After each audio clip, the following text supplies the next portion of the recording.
Pada kesempatan kali ini kita akan membahas tentang pahlawan Islam yang terhebat, yaitu Khalid ibn Walid ibn Mughirah al-Makhzumi radhiyallahu taala anhu.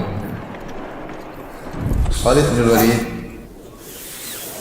berasal dari Bani Makhzum, dan Bani Makhzum adalah kabilah yang merupakan saingan bagi kabilah Bani Hashim. Quraisy di bawahnya ada kabilah-kabilah kecil. Di antara kabilah yang sangat terkenal adalah kabilah dari Bani Hashim, yaitu kabilahnya Nabi SAW, dengan kabilah Bani Makhzum, yaitu kabilahnya Abu Jahal, dan juga kabilahnya Khalid ibn Walid radhiyallahu taala anhu. Bapak daripada Khalid ibn Walid adalah Al-Walid ibn Mughirah, yang merupakan salah satu gombongnya orang-orang kafir Quraisy, dan dia adalah orang terdepan dari Bani Makhzum. Ibunya namanya Lubabah bintil Harith, dan dia punya bibi namanya Maimunah, istri Nabi SAW. Maimunah istri Nabi. Yang terakhir kalau tidak salah dinikahi oleh Nabi adalah Maimunah. Itulah bibinya siapa? Khalid ibn Walid. Dari sini kita tahu bahwasanya Khalid bin Walid hidup di keluarga kaya karena bapaknya sangat kaya raya. Dan dia sejak kecil sudah belajar al-furusiyah, dia sudah belajar tentang kuda, sehingga Khalid bin Walid ini orang yang paling termasuk orang yang paling mahir berkuda. Terutama kalau dia sudah naik kudanya untuk berperang, dia sangat hebat. Disebutkan hanya 2 orang yang bisa berperang dengan menggunakan 2 pedang sekaligus sambil menyetir kudanya dengan kedua kakinya. 2 orang tersebut Khalid bin Walid dan Zubair bin Awam. Setiap orang biasanya kalau nyetir kuda dengan tali kekangnya, untuk belok kanan, untuk belok kiri dengan berhenti.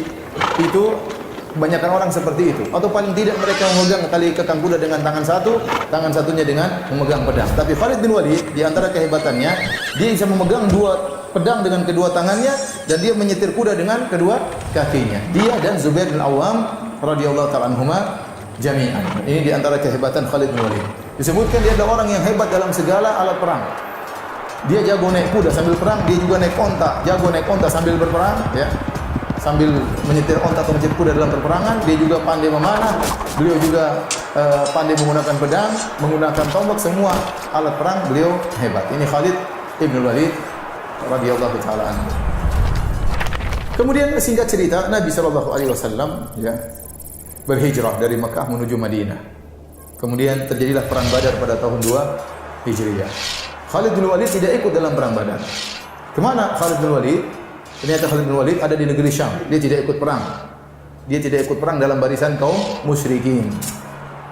Kemudian pada tahun 3 Hijriah terjadi perang Uhud.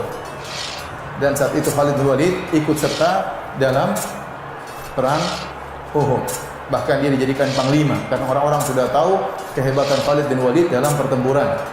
Maka dia memimpin sebagai pemimpin pasukan berkuda.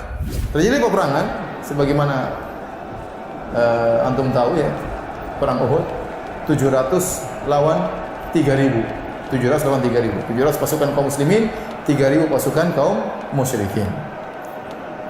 Kemudian secara singkat, waktu itu Nabi SAW meletakkan pasukan di bawah 650 dan 50 orang di atas suatu bukit kecil namanya Jabal Rumat yang sering dinaiki oleh jemaah haji, bukit kecil. Disitulah Rasulullah SAW meletakkan 50 pasukan pemanah dipimpin oleh Abdullah bin Jubair radhiyallahu ta'ala anhu. Kemudian Nabi berpesan kepada mereka, "In ra'aitumuna takhtifuna at-tayr fala tabrahu makanakum hatta ursila ilaikum." Kalau kalian melihat kami, mayat-mayat kami diambil oleh burung-burung, artinya kami sudah tewas seluruhnya, maka jangan kalian tinggalkan posisi kalian sampai aku perintahkan perintah berikutnya. Kemudian wa in ra'aitumuna hazamna al-aduwa wa ata'nahum fala tabrahu makanakum hatta ursila ilaikum. Kalau kalian sebaliknya melihat kami menang, kami sudah kalahkan musuh-musuh, maka jangan turun dari tempat kalian sampai aku perintahkan dengan perintah berikutnya. Ini wasiat Nabi kepada mereka dan diingat betul oleh sang pemimpin yaitu Abdullah bin Jubair radhiyallahu anhu dengan 50 pasukan pemanahnya. Tatkala terjadi perang, Rasulullah SAW ingin perang dari satu arah karena 700 lawan 3000. 1 banding berapa itu? 1 banding 4. Sekitar 1 banding 4. 3 lawan 3000.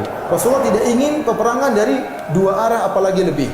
Karena kalau 2 arah dikepung, misalnya kaum musyrikin 1500 dari sini, 1500 dari sini, maka akan mengepung kaum muslimin, ini berbahaya.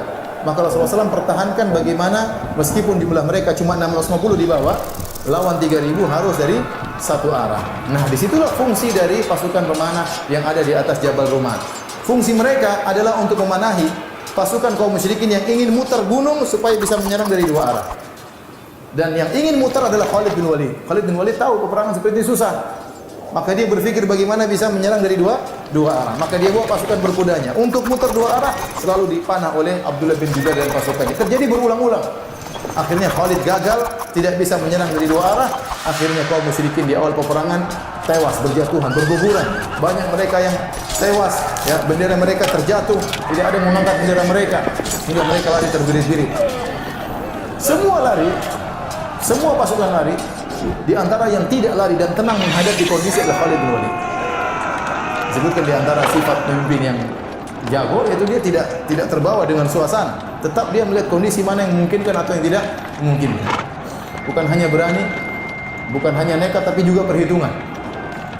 Tapi akhirnya waktu orang pada kabur, Khalid bin Walid tetap perhatikan kondisi peperangan. Dari kejauhan dia melihat. Ternyata tidak lama kemudian pasukan kaum muslimin yang ada di atas gunung turun. Mereka melanggar perintah Nabi SAW. Kenapa? Karena mereka melihat pasukan yang di bawah sudah mengumpulkan ghanimah. Kata mereka, kita ikut saudara-saudara kita ambil ghanimah. Maka pimpinan mereka, Abdullah bin Jubair radhiyallahu anhu, mengingatkan, bukankah Rasulullah SAW sudah mewasiatkan kita tidak boleh turun? Kata mereka, perang sudah selesai, kita turun. Mereka berisyihad tidak pada tempatnya. Kata Nabi, jangan turun sampai aku kirim putusan, perintah berikutnya. Akhirnya mereka turun, 40 turun, tinggal 10 orang di atas. Begitu tinggal 10 orang di atas, Khalid segera balik. Khalid tidak kabur, dia tetap bertahan. Dia lihat dari kejauhan. Begitu tinggal 10, langsung dia balik, dia bunuh 10 orang ini. Akhirnya pasukan datang lagi menyerang dari dua arah. Jadi kemenangan pada hari itu bagi orang-orang musyrikin gara-gara siapa? Gara-gara Khalid bin Walid. Gara-gara Khalid ibn Walid yang cerdas dalam pertempuran. Tentunya karena sebagian sahabat menyelisihi perintah Nabi SAW. Akhirnya para sahabat banyak yang berguguran, ya, 70 orang meninggal, di antaranya paman Nabi Hamzah bin Abdul Muttalib radhiyallahu ta'ala anhum ajma'in. Intinya peperangan tersebut dianggap menang oleh orang musyrikin, sehingga Abu Sufyan mengatakan, wahai Muhammad, demikianlah peperangan, sijal silih berganti. Terkadang kalian menang, terkadang kami yang menang. Ini adalah sebagai balasan kekalahan kami dalam perang Badar.